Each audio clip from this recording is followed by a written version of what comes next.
Welcome, one and all. I am the amazing Glansdow, in charge of welcoming newbies to the Crimson Talon Guild. Yes, I know what you're thinking.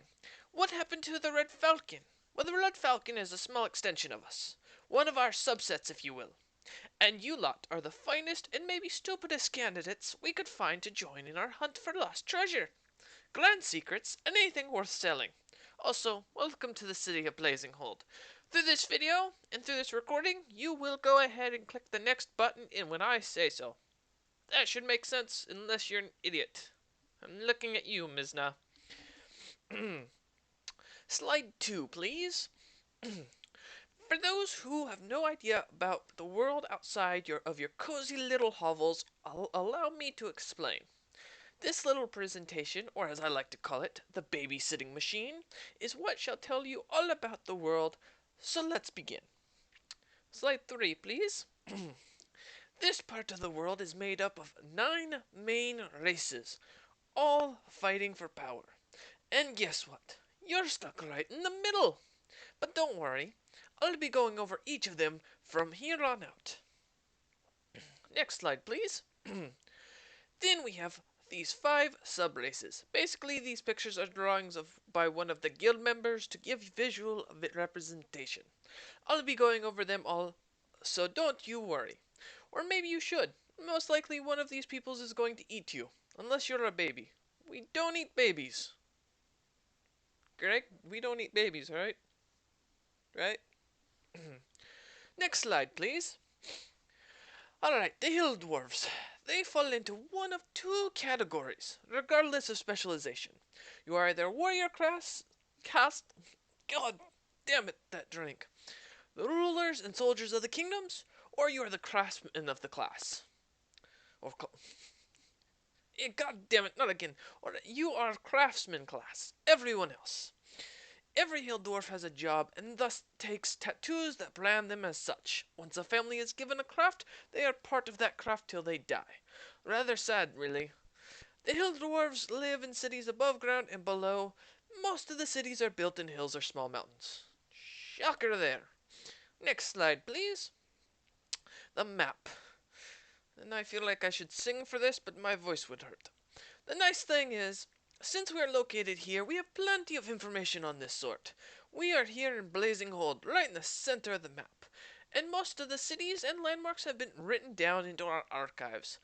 Each of the hill dwarf houses run the cities and are in the defensive pact currently of peace. At peace or of peace? Oh, of peace. Okay. Next slide. Mountain dwarves, the ugliest dwarves, if you ask me. They usually excuse me. These are usually what you imagine when you think of a dwarf. Now, what makes a mountain dwarf unique in today's day and age? Who wrote this goddamn script? Today's age is that they fall under one of 4 categories. Aye, 4? Fuck me. First are the nobles or the mountain born. These assholes love to remind you that they come from the ancient bloodlines of the first dwarves. The houses will be explained on the map slide, but there are a lot, and every damn one of them is proud and terrifying. Wait, we don't have the... God damn it, Bob! We don't have these goddamn bastards anymore. Yeah, alright. Next are the warrior caste. Basically, they were created because the nobles got tired of always being the only trained people in their house. So they took the second and third born sons and gave them houses, lands, and the title of warriors. Really easy to understand here. Then we have the wealth caste.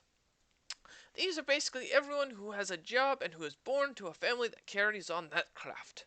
Simply put, the only ones allowed to work, trade, are born into the wealth caste, and it's the only caste except, oh, god damn, hairball, it's the only caste that accepts all so long as the person is okay, giving up all rights outside of what they earn of the wealth caste. Lastly are the casteless. These poor buggers were born without a family trade status or ability, and are basically slaves. Who wrote staves? Damn it! To the rest of the mountain dwarfs. None are allowed out of the casteless unless given that right by a local mountain born with a lot of paperwork. Oh, the only other point I'll make is that mountain dwarves typically live in a mountain. Shocker, right? Next slide. For the mountain dwarves, we only have the main capital of the lands, Stonehold, located in the southernmost area of the land. The other towns and keeps all pay homage to Stonehold and its king. However, since the War of Mountains, who names a mountain a war? What? I'm so confused. The War of Mountains, we don't know who runs these towns or their names, so while you're out, write down as much as information for us, and you will be rewarded by the guild. Hobgoblins on the next slide, please. To explain about them would take a true scientist to understand the basics. So strap on your best goggles and get out your white trench coats, cause here we go. Who wears a white trench coat? The Hobgoblin race is basically the big bad guy of the Goblin race. They basically are the ugliest, meanest, and smartest of the three goblins. They are not smarter than the goblins. I am a goblin. I am smarter than a hobgoblin. God damn you. Racist bastards. Alright, where was I? Oh yeah, they're the smartest, I say with air quotes, of the three goblin races. Hobgoblins are basically like high elves, but goblins. The fuck is wrong with these people? Who wrote this? Hobgoblins look nothing like them. They believe in the idea that the strongest rule and all others like to serve. Like to serve? Live to serve. Why would you say like to serve? Who wants to serve? Thus, the Hobgoblin Emperor is currently said to be undefeatable. Although he is more of a mix between Hobgoblin and Bugbear, from what I hear. No caste systems, no political systems, nothing of the sort. This race lives under a single emperor, and he calls the shots. They age and breed faster than most, and have no problem killing each other as much as the others. In fact, the only thing hobgoblins hate more than another hobgoblin is anything that's not a hobgoblin. This is true. My mother, she went and talked to a hobgoblin once. Just went to ask him for a piece of bread. The man shoved a spear through her eye. Can you believe that? So, I digress. For the next slide, please. You damn newbie. I hope Greg's working that damn shifter quick enough. The hobgoblin map, like the mountain dwarfs, are unknown to us these days. The towns change as each leader dies, and most information about hobgoblins is more word of mouth than actual hard copied facts. They call them the smartest, yet at least us goblins keep a list of our fucking cities. These guys don't even know how to read. Damn it. Let's move on to the gnomes.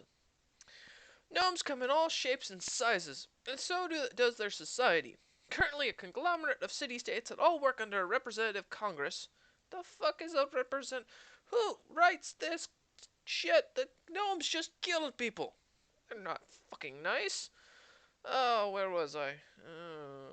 That all work under a representative Congress where they discuss and decide what's best for the nation.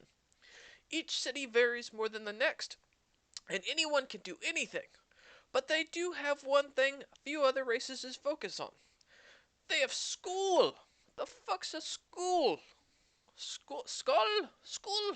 The fuck? Alright. From a young age, gnomes go through school from the age of 5 to the age of 15. And they're not married yet, apparently. All gnomes, no matter class or birthright, must go to school. This must be a prison of some sort. They are taught the basics of everything, and then they choose a class to specialize into. What? This sounds like paradise. No wonder the gnomes don't like us goblins. This falls under the three classes which determine the next step of education. Firstly, the School of Sparkles. No joke. Gnomes are weird bastards. A school that specializes in magic and those gifted in mana. Here they learn all sorts from alchemy to inventing to just casting. Secondly, the School of Tick and Talk. I bet you can't guess what this is.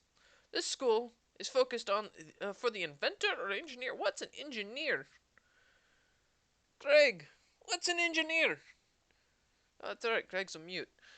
Alright, the students here learn about working with their hands and tinkering. Working with others and tinkering. Wow.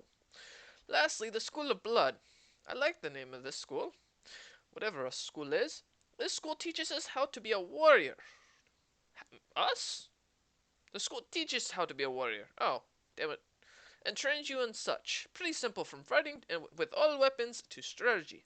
Everything you need to be a warrior.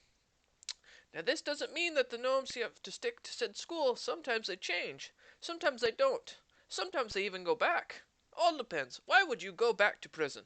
That's what this school thing sounds like to me. The map on the next slide. With the gnomes, we have two towns. We know of two towns. We have two towns. We know of two towns. We know of two towns, yes. The town of Scraps, which is famous for its blacksmiths and metallurgy. Why would you name it the town of Scraps, then? Sounds like degenerates. And the town of Shininess. What is with these weird gnome names? Where jewelers and mages tend to live selling magic items of all sorts. Plus, we have the three schools. However, the other towns haven't really been recorded since one of our marble recruits burnt the library down. Again. Look at you, Bob. Don't shake your head. That's why you've got latrine duty for the next year. Alright, the drow on the next slide are a race of women warriors that love nothing more than battle and destruction. A race who thought it was best when they split from the Wild Elves' lands to head north to the cold, wintry wonderland instead of south.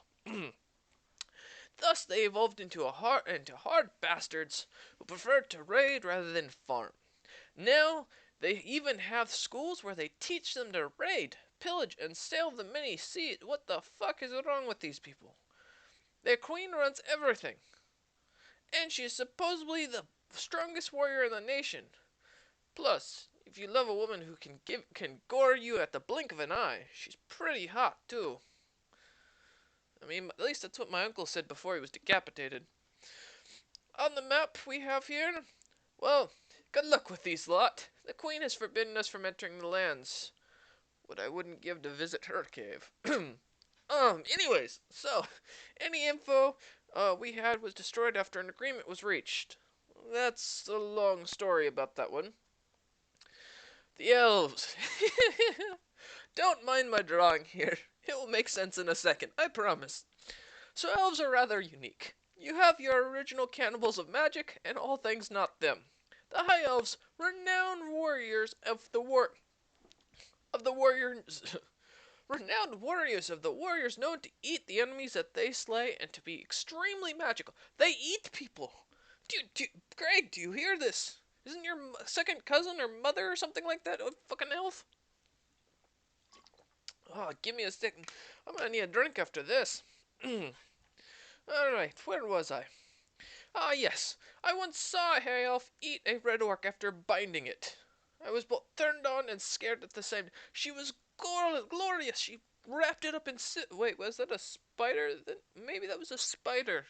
What's the Greg, what's the difference between a spider and a no, yeah, you're mute. God damn it. Next you have your wood and mountain elves. They make up the kingdom to the east of the hill dwarf territories. Basically, they're like high elves, except for one thing. They don't eat people. Goddamn crazy cannibals.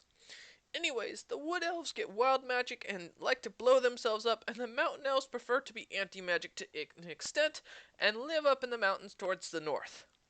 They're the ones who went with the drow and said fuck this and went back south to the mountain areas. A lot smarter if you ask me.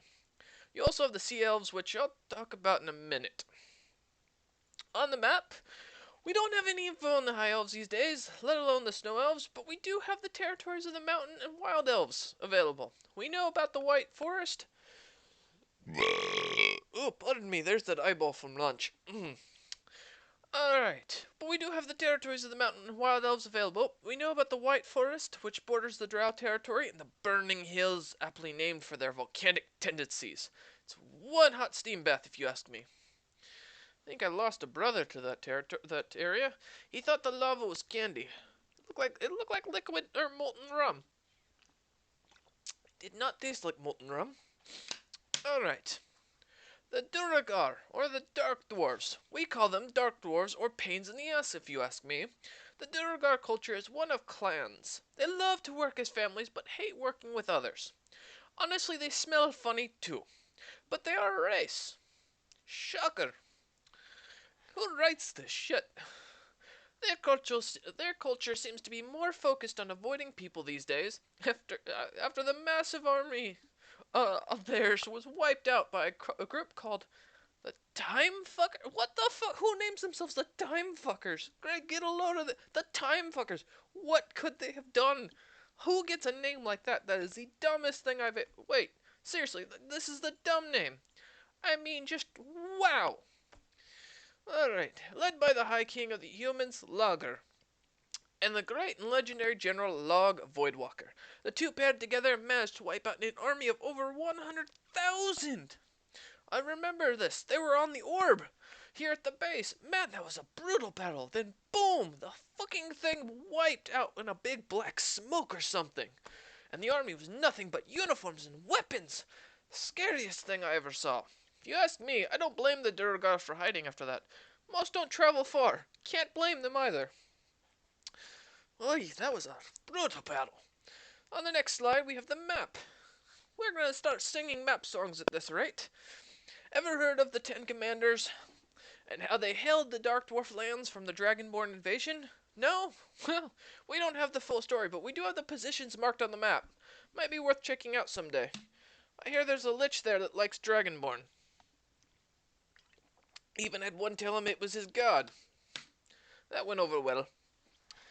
Alright, the Red Orcs. This group is nothing but trouble, and I'll be honest, little is known about them since they always eat the researchers. Really? Why the fuck will we keep sending them then? How many do we have to send before that became a thing? How dumb is our... Oh, yeah, whatever. It wasn't me. Anyways, one legend tells of dwarf exile taking an army north to the Khan territories. The ship returned 3 days later with nothing but bones on it, and something carved into the boat. Sadly, there was no one to translate it. Ask me, though, I bet it was them asking for dessert. It's an island of cannibals. It's harsh, ugly, and the strongest survive, and the rest just hope to not be a meal. That's all we know. The map. Now, although our leader is a red orc, we couldn't gather much information. He gave us the geography of the land, but otherwise the clans moved too much, and he couldn't say for sure how many there were. Now, that's a terrifying thought to think about. Alright, to explain this group for the sub-races slide is gonna take a bit. So simply put, the fucking elves went to sea, and with the blessings of a powerful mage and plenty of blood rituals, they became the fish people. They drift from sea to sea, few live, well, God, give me a second to get some grog in me. I said grog, not Greg. Greg, turn the other way. Goddamn sick bastard. Few live in one place for long, and they are a curious bunch. But like their ancestors, they are pretty much piranhas to anyone who knows magic and falls into these waters. Best to avoid this lot, but your funeral. By the way, I mention this now, we are not responsible for you or your family until you make it to the silver ranking inside the guild, so if you are eaten, burned, maimed, married, married, Greg, didn't you get married? Did they pay for that? I wonder. Turn to stone or any of the other few fun things that life throws at you, well, that sucks. The goblins and the bugbears, finally! The #1 race! So a bugbear is basically a goblin but larger and fuzzier. I can attest to this. My grandfather was a bugbear. Fuzzy bastard. He had hair all the way down. Never mind, I won't tell that story. They make great pillows. What? Who would sleep on one of those stinking bastards? Not the brightest bunch, but they make good laborers, and are even better at sneaking around. Their society is one of peace and tribes. They fight with the Yuan-Ti a lot. Everyone fights with the Yuan-Ti a lot. And that is pretty much it. They aren't really well known, and thus not much is thought of them. We goblins are pretty much the same. Besides myself, there aren't many goblins in the world who have ever achieved much. They are usually ruled over by hobgoblins, and that's about it. Wow. Now I remember why I left. Huh. Anyways, next are the Alethians. Screw the Alethians. If you see one, you should run. If you don't see one, look over. Oh, Greg, you're not an Alethian, right? Right? Greg, why are you looking at me like that? Greg? No! No! You should assume they are always watching. Lastly, are the new race that has been discovered, the Snow Elves. This lot are fucking scary. Take all the terrifying things of high elves, like the eating people for magic and such, and add an extremely high magical power of fucking dragons. And I literally mean fucking dragons. And you have this race. A small tribe of them recently was discovered by one of our teams, and we have begun to set up an expansion in their village. Be honest though, the queen and her king are the most dangerous of all. Some say they are brother and sister. Even more claim they are related to the Queen of Dragons, and the legendary horror known as Mr. Snip. Oh, he was said to cut off, burn off, or do worse to many of the humans. A one-man plague. Even became a legend in folklore, scared little kids. Heard he once castrated and died down. It was truly fucked up. He even said that he liked to possess doomed souls and use their bodies for horrors of their own. Oh. Next slide, the religion. We'll go over this section at a later date. Hurry up and click the next thing, damn it. Work. Oh wait, I'm not running this slide. Greg! Greg, get it to work! Greg! Wait, why do you look like a dwarf suddenly? Greg? No, not again. The famous. Of course, these are just a few drawings, but a few of the key famous people that we know of right now are a high elf by the name of Alensim Lauger in golden armor, carrying a massive staff of red like stone as he wields magic that consumes those it touches and turns them to husks. A scary bastard even for high elves. A mountain dwarf with a massive blue stone crown. Oh, I bet that was written by a dwarf. 'Cause nothing's truly massive about them. With a massive stone for a shield. Why is everything massive with a mountain dwarf? Wielding a battle axe, his name is Alf Stone, king of Stonehold. A hill dwarf by the name of Cal Entrium, who stands in Poland. Well, Poland, Dwarfland. We call it Poland because there's a big pole in the center of the territory. Protecting those who were slaves. He lives in a small wooden fort, is his town, and his sigil is a broken chain on a white background.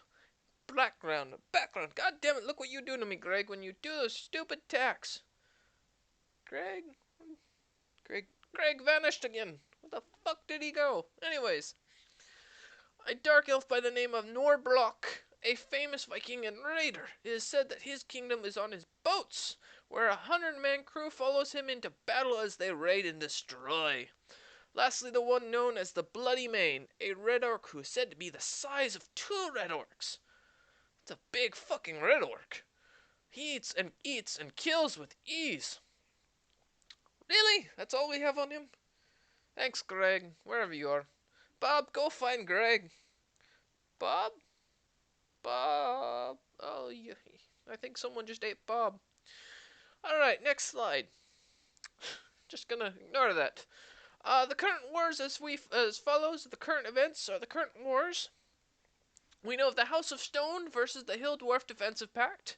This is a war for the creation of a dwarven empire to combat the Elven lords to the east and the Dragonborn to the south and the Red Orcs of the north. Wow, that's a lot of enemies.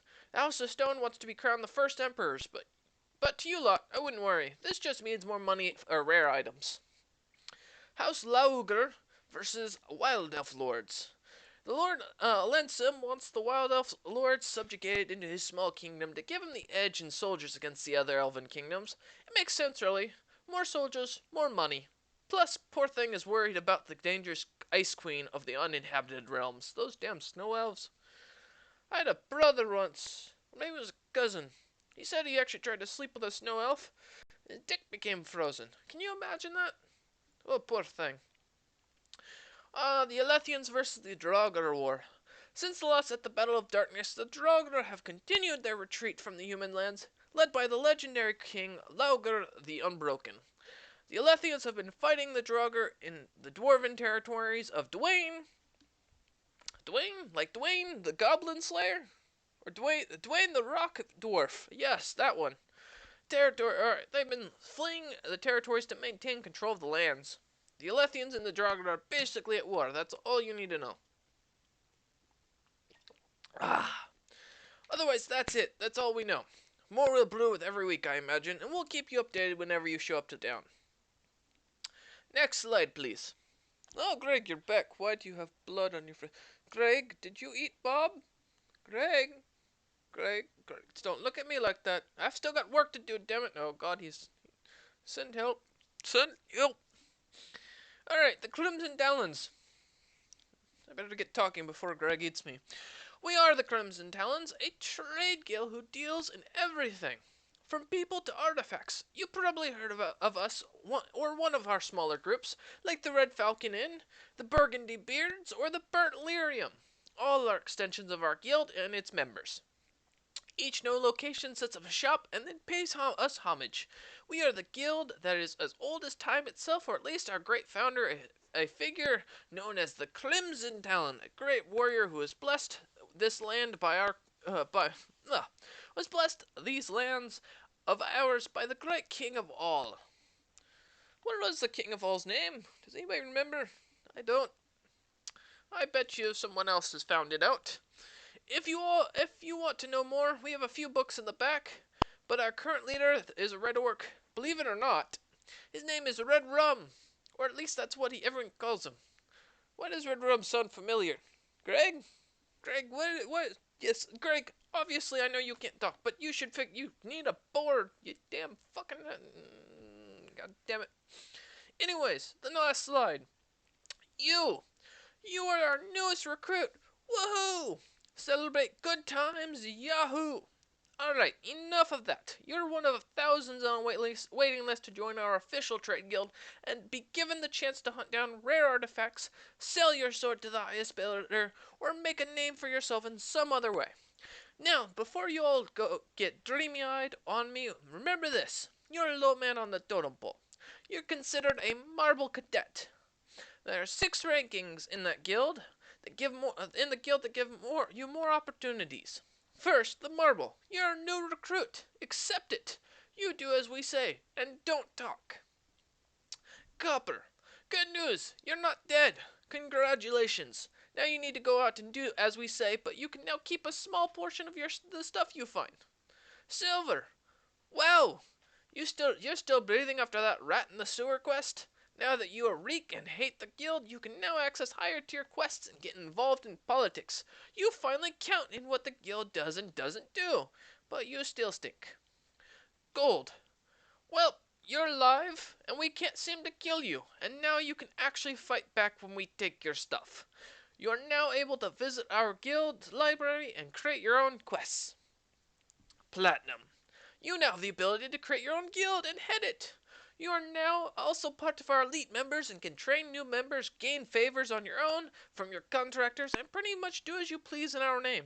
Also, we start to pay you to go on adventures. Please die before this. Crimson. At this point, you're one of the legendary 4. The only people to reach this height. You can now delve into the deepest secrets of our guild and much more. Although, to be honest, even I don't know what it takes to get here. And I'm fucking gold. No, not literally fucking gold. I'm a gold rank member. Alright, boys and girls, and whatever in between, it's your time to shine, and I have got a quest for you.